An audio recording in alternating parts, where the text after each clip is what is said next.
Hai guys, kembali lagi bersama aku Dimas Irfan. Kali ini aku mau bercerita kisah seorang pemuda yang sangat tangguh dalam melawan ketidakadilan seorang raja bertanduk, yang mana dalam prosesnya itu dia menghadapi berbagai macam rintangan. Nah, apakah dia bisa menghadapi rintangannya? Langsung aja simak videonya. Pada suatu hari di sebuah desa, dikisahkan tinggallah seorang pemuda yang gagah berani yang bekerja tiap harinya mengembala domba miliknya. Karena melihat hari sudah hampir gelap, dia pun memutuskan untuk kembali ke rumah. Seperti biasanya, dia bersama ibunya pun sedang membuat roti canai. Tiba-tiba ada 3 prajurit masuk yang membawa titah raja, yaitu untuk membawa pemuda ini ke istana. Sesampainya di dalam istana, terlihatlah seorang raja yang begitu angkuh. Ia pun segera menyuruh pemuda ini untuk maju, tapi dia mengeluarkan sebilah pisau. Tapi betapa terkejutnya pemuda ini setelah melihat raja itu ternyata bertanduk. Ternyata pemuda ini dipanggil untuk mencukur rambut raja.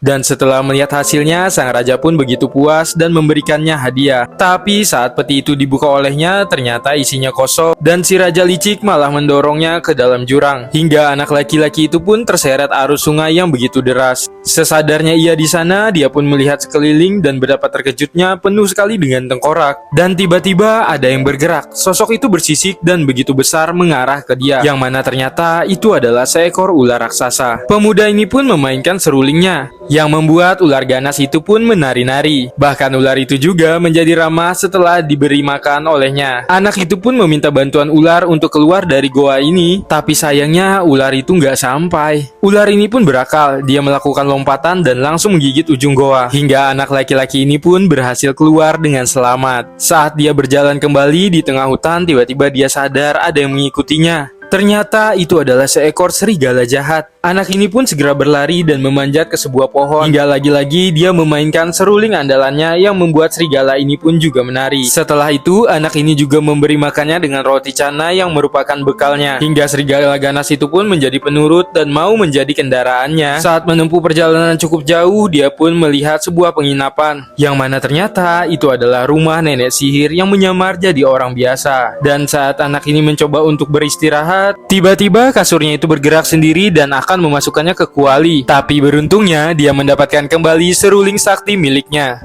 Dan setelah dia memainkannya, penyihir ini dan barang-barangnya pun ikut menari. Lalu setelah itu tidak lupa bocah ini memberikannya roti canai miliknya. Dan setelah memakannya, penyihir ini pun menjadi penurut. Hingga akhirnya bocah laki-laki ini diberikan kekuatan untuk bisa menyamar. Dia pun menggunakannya untuk datang kembali lagi menghadapi raja di istana ini. Memulai rutinitas yang sama, yaitu memotong rambut raja. Dan setelah si raja berhasil puas dengan hasilnya, ia kembali diberikan hadiah yang kosong. Tapi kali ini dia pintar. Tapi si raja berhasil menarik janggutnya yang membuat si raja itu nyangkut. Dan saat si kakek melepaskan bajunya, ternyata dia kembali seperti semula dan si raja pun harus terjatuh. Setelah itu, anak laki-laki ini berhasil keluar menggunakan jubah sakti miliknya. Setelah berhasil pun, dia pun kembali ke kampung halaman dan bertemu ibunya.